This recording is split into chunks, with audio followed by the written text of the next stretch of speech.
Hi folks, welcome to week 13. We're the last of the track guides. Let's crack on with it.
Right then, done and dusted. We are looking at the rules tab because it will tell you where all the off tracks are, which are very, very useful if you want to maximize track limits. So always have a look and have a read of that.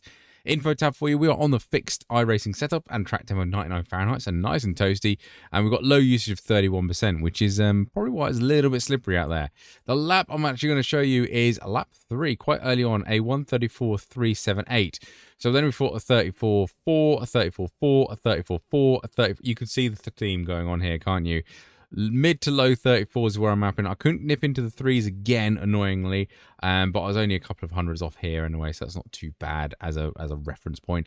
Yeah, very slippery around here. Turns 3 and 4. Be cautious through there. It is very, very interesting through there. I was taking a different line from what I did in the IRO4 just to try and straighten it up. It's all about sort of using the maximum grip of the tyres, but you can't brake heavily and turn. The thing will just plow on straight forward. So you really got to balance the amount of braking you want compared to the amount of turning you want, and that's what took me a few laps to get used to. But anyway, yeah, we'll get on with that. Anyway, this circuit, Rudskogen, I think that's how you pronounce it. I'm terrible at pronouncing it, but anyway, it's not bad. When the IRO4 was here, it was quite awkward to overtake, so Dive Bomb Central is definitely here. It's a good track to race on, just not for overtake. So get your qualifying in. Make sure you qualify well, and you should be absolutely gone for the race. But otherwise, above my head, Discord, where the O-Lap, B-Lap telemetry replay file will all be hidden in there. And we are at the end of the season. We're week 12 coming up. This season has blinked, isn't it? It's gone by. But yeah, don't forget to like and subscribe. We love your YouTube stuff. And yeah, let's crack on with the breakdown. Right then, prepare for Dive Bomb Central, I think, around here. So we are hunting for turn 1, and we want to be on the right-hand side. And we're using the curb here on the right-hand side to use as a brake marker. Just as we get on it, we want to try and nip on a tyre on it as well to really open up this corner. Second gear through here. Be careful of the rear end stepping out and try and take a little bit of a curb. Not too much, it's quite bumpy. Be careful not to cut this corner because there is an off-track and a slowdown, but stay tight to this curb all the way around. As soon as you pass that blue cone on the left-hand side that signifies pit exit, get on full throttle and make sure you kind of open up the steering the best you can. Try and maximize the straight line speed, but do not run wide past that white line because, again, it's an off track. And I think, if I can remember correctly, there is a slowdown. So this is probably going to be the best overtaking opportunity through here, through turns 3 and 4. They're very, very tricky. Expect people to spin out, but we're looking for the 50 board here on the right-hand side. Just as we pass it, we want to brake in a kind of a curve around for the first turn 3. And then accelerate through once we get around there. Stay on the darker line if it's still there. And then brake again for the second part of turn 4. Really, really tricky around here. Make sure you're focused on get the car rotated rather than focusing on getting this car slowed down. Because if you go in there too fast, it will just plow on straight forward and there'll be no chance. Bring the car over to the right-hand side, and we're using the curb here again here just as our turn-in marker. So third gear, short shift in here. You can go through there, bit of a lift. Try and keep a tyre at least on the actual racetrack, and you'll be absolutely fine. Double brakes through here. turn again, and as you cross this white line here, as the back of the car crossed it, you want to stand on the brakes on the second gear for this one. Make sure you take it really, really slow through here and really, really carefully, because the rear end will step out. I changed it on first to try and help rotation and a bit of engine braking as well. Stay really, really close to this curb, and as you can see the Continental sign right in front of you, start thinking about getting on full throttle and getting into that second gear.